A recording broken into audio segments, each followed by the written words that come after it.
Hi, my name is Clara Vaughn. I'm 22 years old, and this is my true story. It's not about horror, but it still haunts me. It's about how I moved into a small rented apartment to start my new life after college and found a hidden box in the back of the bedroom closet, a box filled with handwritten letters addressed to someone who used to live there. Letters that weren't mine to read, but once I opened the first one, I couldn't stop, and what I uncovered?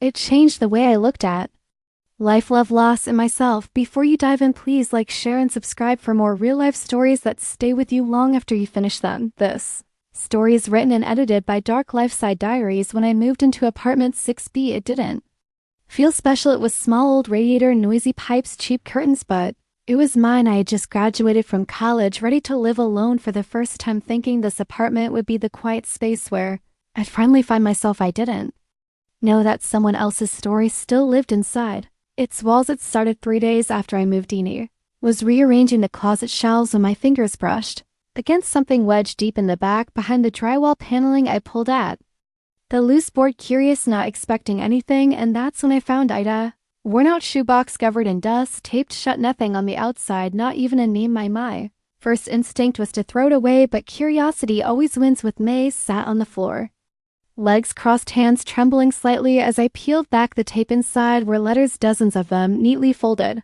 yellowed with age, each one addressed simply to my J. No return address, no dates, just a name that meant nothing to me at the time. I pulled one out. The handwriting was soft and slanted, the kind that belongs to someone who writes carefully, deliberately. I still hear your footsteps in the kitchen. I still sleep on my side of the bed. Even though the other side is cold, I still make coffee for two and pour one down the drain. For us, whoever wrote this wasn't just sad, they were broken. I read the next one, then another, and by the fifth letter I was crying. It was like peeking into someone's grieving heart. Whoever J was, they were gone, and the person writing these letters had been left behind, shattered. I told myself I'd stop, that I had no right, but each night after that I found myself returning to the box. Letter after letter, memories poured across the pages, some tender, some desperate, some almost angry, but every one of them was real, and slowly I began to piece together a life that no longer existed from the letters. I learned the writer's name, Eleanor. She had lived in the apartment before me, and Jay was her partner, her love, her everything. I didn't know how Jay died, not yet, but I could feel the absence in every word. It wasn't just mourning, it was someone writing letters to a ghost. What scared me most wasn't that I found the box, it was how much I felt what she felt, as if her grief had bled into the walls and seeped into me. And then I found the last letter in the pile, marked with a red ribbon. It was unopened, still sealed, the only one she hadn't read herself. It was addressed to whoever finds this, and I was holding Eddie, stared at the sealed letter for what felt like forever. To whoever finds this. It was as if she knew someone would come after her, someone who might stumble across her story, her grief, her truth. Someone like May traced the edges of the envelope, wondering if I had the right to open it, wondering if it was meant to be read or buried forever. But the moment I broke the seal, I felt something shift in the room, like the walls were listening. The letter wasn't long. If you're reading this, then it means you're standing where I once stood. Maybe you've lost someone too. Maybe you're just looking for answers, or maybe you're like me, someone who can't move on but also can't stay stuck. I hope you read these letters and understand one thing: grief is a love that has nowhere to go, but it still lives, and maybe, just maybe, it can help someone else live too. My throat tightened. I didn't know Eleanor, but in that moment it felt like she'd written to me, as if she'd reached through time to say, I see you and you're not alone. That night I couldn't sleep. Every creak in the apartment sounded louder, every shadow deeper, not because I was scared of ghosts, but because I wasn't sure anymore if they didn't exist. The next morning I called the landlord. I asked casually, hey, do you know who used to live here? There was a pause, then a slow reply, yeah, a woman named Eleanor Ray, sweet lady, quiet, lived there for almost 10 years. What happened to her? I asked, heart pounding. She passed away last winter, peacefully. They said she died in her sleep. I couldn't speak. I didn't ask about G, didn't need to, because I already knew she died in that apartment. In the room I now slept in, surrounded by memories she'd tucked away in a box. Later that day, I opened the closet again. I ran my fingers along the shelf where the box had been hidden, and then tucked in the corner behind the wood, I saw something I hadn't noticed before, a key attached to a tag that read, for the music. I turned it over, confused. There was no piano in the apartment, no music box, nothing, but the building had a basement. I didn't know what I was searching for, but I knew I had to find it, because Eleanor didn't leave those letters to be forgotten. She Left them to be heard. The basement of the building was the kind of place you don't want to be alone and dim dusty. The smell of damp concrete lingering in the air. It didn't feel like part of the same world upstairs, but I had the key and a note that said, for the music. There were a few storage lockers down there, most of them chain shut or labeled with faded numbers, but at the very end of the corridor I saw Unit 12 BTHE key slid in perfectly. I hesitated. My heart was pounding like it already knew I was about to find something that would change everything. I opened the door slowly. Inside, the small space was filled with sheet music boxes of vinyl records and a piano, a real old upright piano covered in a white sheet like it had been waiting to be played. Again, I walked over, heart in my throat, and lifted the cover. There were photos tucked into the frame above the keys, photos of Eleanor and a man I instantly knew had to be He had soft eyes, gentle smile, and in every photo they were touching fingers, shoulders, hands, like they didn't know how to be apart. There was one photo in particular that stopped me cold. Eleanor sitting on the piano bench, behind her, arms wrapped around her, both smiling, and on the back of the photo scribbled in handwriting I now recognized, our last song together. I sat down slowly on the bench, dust rose up from the keys, and then I noticed it. There was a piece of paper resting where the music would set, a letter, one I hadn't seen before, to my J. It began, I still hear you in the music. I still play the songs you wrote even though my hands shake. Now when the apartment got too quiet, I came down here. I played until the silence stopped screaming. If someone ever finds this piano, I hope they play ID. Hope they fill the silence too. I couldn't help myself. I pressed a key. Sound was fragile but alive, and in that empty basement I played a few soft notes. I wasn't a musician. I barely knew what I was doing, but somehow it didn't matter, because I wasn't just playing music. I was playing her memory, filling the silence she had left behind, and for the first time since I found the letters, I felt like she was in the room with me, watching, listening, smiling. After playing a few broken notes on the piano, I sat there in silence, just letting the stillness wrap around me.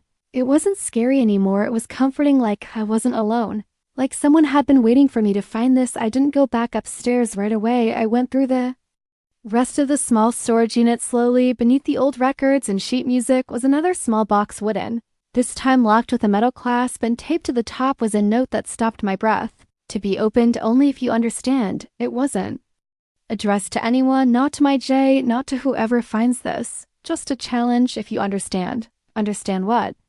I stared at it for a long time before I took it with Ma back upstairs, back to apartment 6B, where her ghost seemed to linger. In the corners of every room that night, I laid the wooden box on my kitchen table. I didn't open it right away. I made tea. I sat by the window. I reread the letters, and only when I felt ready emotionally and spiritually, I opened the clasp. Inside were 4 items: a folded obituary clipping, a small rustic KF photo of Eleanor standing alone in front of an old white church, and one last sealed letter. I opened the obituary first. It was for Julian Hawley, beloved musician, teacher, and partner, survived by no children, remembered by all who loved him. He had died 6 years ago. The date stunned me because Eleanor had been writing to him for 5 years after he was gone. Then I picked up the last letter. This is the one I never had the courage to send. It began, because it's not for Jay, it's for whoever was meant to hear our story, and maybe it's you. She went on to explain that the music Julian wrote, the songs in that basement, had never been published, that he died just before recording them, and that she had kept every piece of sheet music tucked away untouched, afraid that letting the world hear them would mean letting go of him. But love, if it's real, isn't meant to be buried. It's meant to be passed on. If you feel what I felt, then I'm asking you to share his songs. Let the world hear what I kept hidden. I looked at the sheet music again, each one titled in handwriting that felt as intimate as a whisper. First coffee, Sunday.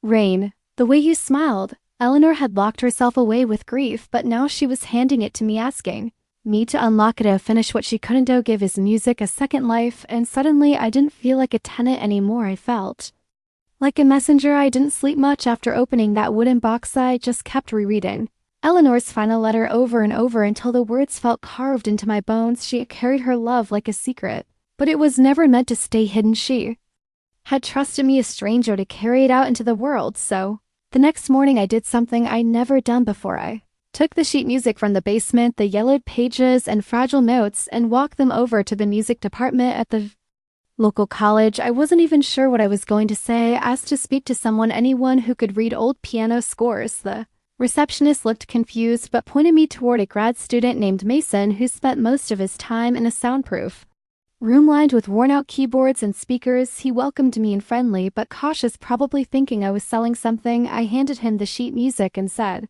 "These were written by a man named Julian Hawley. His partner left them behind. After she passed, no one's ever heard them." He paused, raised an eyebrow. "Julian Hawley?" He repeated, "I think my professors mentioned him, old jazz pianist, right? Said he was brilliant but never made it big." I nodded. "He died before he could, but someone loved him enough to keep his music alive." He took the pages with a kind of reverence I didn't expect then. He sat at the piano, adjusted his hands, and began to play the first song, Sunday Rain. I can't explain what it felt like to hear it, soft, soulful, like sunlight filtering through closed blinds. It was sadness and joy in equal measure, notes that told a love story without saying a word. And I cried right there in a college rehearsal room with a stranger because Eleanor was right. This music deserved to live, and for the next few days, Mason helped me record it all. Of it, each song, each page played exactly as it had been written, delicate, raw, full of the aching beauty only grief can give. Then we uploaded them to a YouTube channel I created called The Julian Letters. No ads, no bio, just the songs and a note in the description. Composed by Julian, Hale, preserved by Eleanor. Shared by someone who believes love should never be left in a box. Within a week, the videos started getting views, not millions, but enough to know that people were listening. Enough to know that something once forgotten had finally found its voice, and every time a new comment popped up, this made me cry. Who was this man? I don't know why, but this song feels like home. I smiled because I knew Eleanor would have smiled too in giving her letters and Julian's music to the world.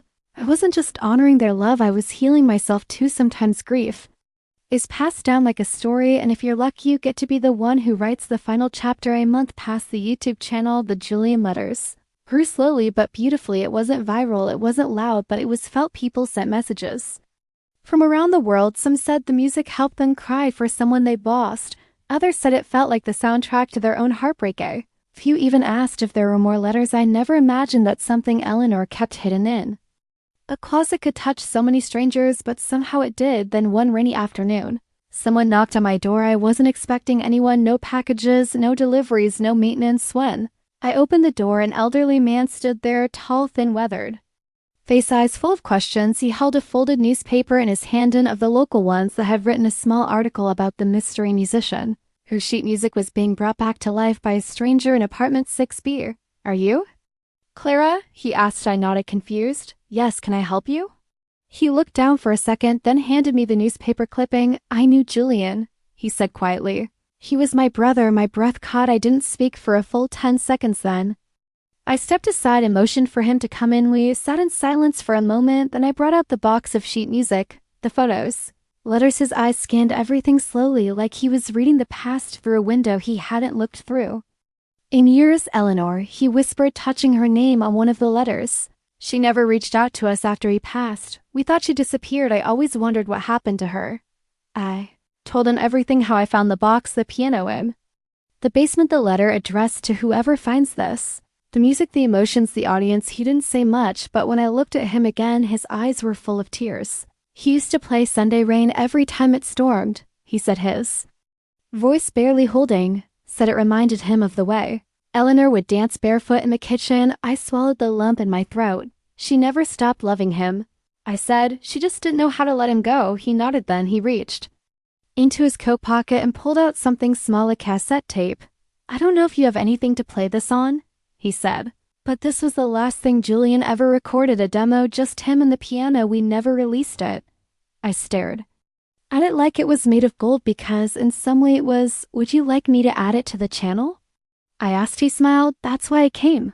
I found an old cassette player in a vintage thrift shop 2 towns over. It barely worked, made a low humming sound and needed a new plug, but it was enough. I took the tape Julian's brother gave me, slid it into the player, and pressed play. The moment the music started, I stopped breathing. It wasn't polished, it wasn't edited, it was real, raw, live. Julian's voice cracked as he whispered into the mic, "This one's for Eleanor. If I don't make it to the studio, I want her to know I never stopped playing for her." Then came the piano. It was a melody I hadn't heard on any of the pages, a new song, a Song she never heard. I closed my eyes and imagined her sitting on that basement bench, alone reading his letters, missing the song he'd recorded for her. Too late. Tears slipped down my cheeks, not just for them, but for every love story that ends before the final verse. I uploaded the track to the channel that same night, titled it The Song She Never Heard, Julian Hale's last recording. Then I sat on the floor surrounded by her letters, his music, and all the silence they left behind, and I whispered, "He never stopped playing for you, and now the whole world can hear it." The video went live within hours. The comments began to pour in. This broke me in the best way. I felt like I was listening to a goodbye I didn't know I needed. Whoever shared this, thank you. But one comment stood out. Woman named Martha R. had written, "Eleanor was my aunt. We lost touch after Julian died. She was never the same. I always wondered what happened to her. Thank you for finding her heart and letting the world feel it." And in that moment, I knew it was complete. The music, grief, the level of it had come full circle, not buried, not hidden in closets, but heard, shared, alive. I moved out of apartment 6B 3 months later, not because I was running away from the story, but because I had finished telling Heidi. Left the letters in the piano bench, locked the storage unit with a new note. These aren't mine anymore. They belong to anyone who needs to remember what love feels like. Thank you for listening. If this story made you cry or smile or remember someone you've loved and lost, know that it did the same for me, because I wasn't just a girl who found a box in a closet. I was the last chapter of Eleanor and Julian's love, and now you are too. Let me know in the comments what part touched you most. Don't forget to subscribe, like, and share this story with someone who still believes in love that lasts beyond goodbye. This story is written and edited by Dark Lifeside Diaries.